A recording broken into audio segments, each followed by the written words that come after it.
থেকে বার হয়ে যাবে।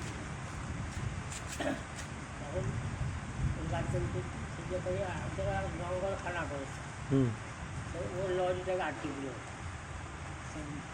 বাঘ দিতে হবে কোথায় সেখানে লরি দিয়েছে। আমি সেই জঙ্গল খানা ওখানে নেই, এখন ঘুরছি বেগে পকেট চালিয়ে, খাবার কিছু নেই। সেই নৌকো করে দেখি কলা আসছে, কাঁচা কলা মুড়ি আসছে। আমি চাই নৌকো পৌঁছাতে সে আসা লোক প্রচুর আছে তো। ও আচ্ছা আচ্ছা। হ্যাঁ, তো তাদের ওপর সব লোক রয়েছে, ছাড়া তো কিছুই পাচ্ছি না। ওখানে জঙ্গল খানা করে সরকার সে খাবার দিচ্ছে, খিচুড়ি করে খাওয়াচ্ছে, তো সেখানে যাওয়ারও খবর চাই। ভিড় প্রচুর। এই করে করে মানে 28 সালে বন্যা হয়েছিল, 28 সালে বোধ একবার, ওই 28 সালে ওই বন্যাটা। হ্যাঁ আমি শুনেছিলাম, আমরা তখন ছোট, আমি তখন খুব ছোট। তারপরে আমি আর সালা কী করবো, আরো বেশি চিন্তা, আবার টাকা আমার সালা জেনে নাই কি বাবার কাছে এত টাকা আছে, তারা ভুল করে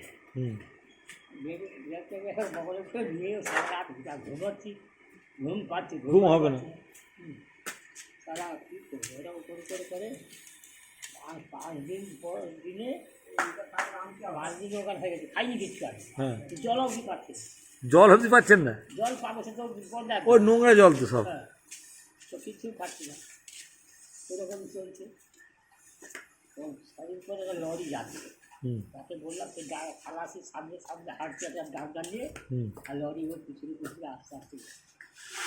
তবে আমরা কোথায় যাবো, বললো আমরা তো যাবো ঘর বেকা, আমি চন্দ্রকোনা রোড দিয়ে যাবো তো